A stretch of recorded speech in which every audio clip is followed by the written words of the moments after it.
Serial मन सुंदर के अंदर दादी लगाएंगी कावेरी आया को जोरदार थप्पड़ क्योंकि रोली ने डाला सारा इल्जाम कावेरी आया पर। जी हां दोस्तों, सब कुछ आगे आपको बताऊंगा, लेकिन आगे देखने से पहले अगर आपने अभी तक हमारे चैनल को सब्सक्राइब नहीं किया है तो चैनल को सब्सक्राइब जरूर करें।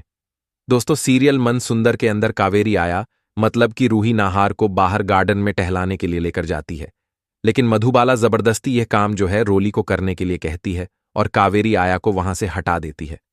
दोस्तों, इसके बाद होता कुछ यूं है कि रोली जो है नाहर को गार्डन में लेकर जाती है और गार्डन में ले जाने के बाद वह नाहर को एक जगह पर खड़ा करा देती है और अपने काम में लग जाती है और वह फोन में इतनी ज्यादा बिजी हो जाती है कि भूल जाती है कि नाहर गार्डन में है और गार्डन में जोरदार बारिश चालू हो जाती है और नाहर पानी में पूरी तरह भीग जाता है।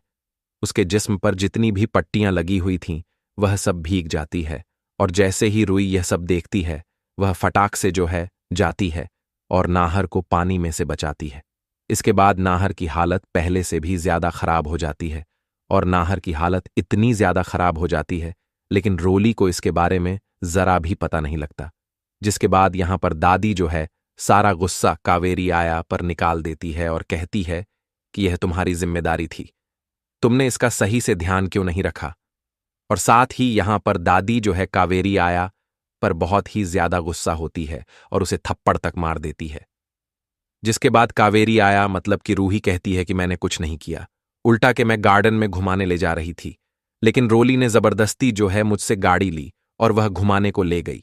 जिसके बाद मधुबाला और रोली दोनों जो है अपनी बात से बदल जाएंगे और दादी के सामने झूठ बोल देंगे, कहेंगे कि हमें तो इस बारे में कुछ भी नहीं पता, यह आया ही इसे घुमाने ले गई थी। वेल दोस्तों, क्या यहां पर रूही साबित कर पाएंगी कि आज नहर की जो भी हालत है वह इन दोनों की वजह से है। सोनी और दादी को अब रूही पर शक होने लगा है। जब उन्होंने देखा कि रूही नहर को मुसीबत में देखकर घबरा गई और चिल्लाते हुए उसकी मदद के लिए दौड़ पड़ी तो वह हैरान रह गई। घर के अंदर अचानक किसी अजनबी सी आवाज का गूंजना और फिर एक आया का यूं नहर के लिए परेशान होना, यह सब कुछ उनकी समझ से बाहर था। हालात देखकर दादी और सोनी दोनों सोच में पड़ गई कि आखिर एक आया किसी बच्चे के लिए इतनी चिंता क्यों कर रही है।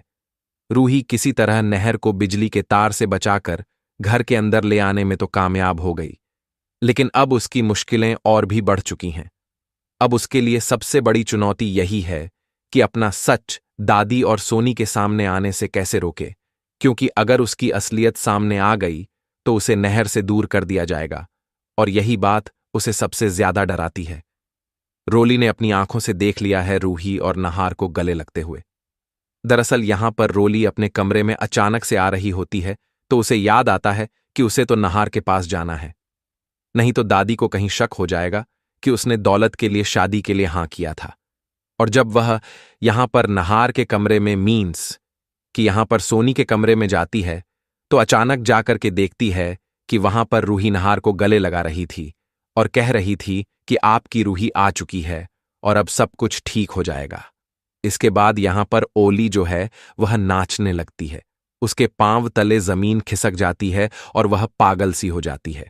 जिसके बाद अब वह यहां पर आकर के रूही को परेशान करने वाली है और लेकिन वह रूही को जरा भी एहसास नहीं होने देगी कि रोली को सब पता चल चुका है। वह जानबूझ के ऐसा कहेगी कि देखो आया, अब मुझे तुम्हारी कोई भी जरूरत नहीं है, मुझे लगता है कि अब सब चीजें मैं हैंडल कर सकती हूं, तो इसलिए तुम वापस यहां से चली जाओ।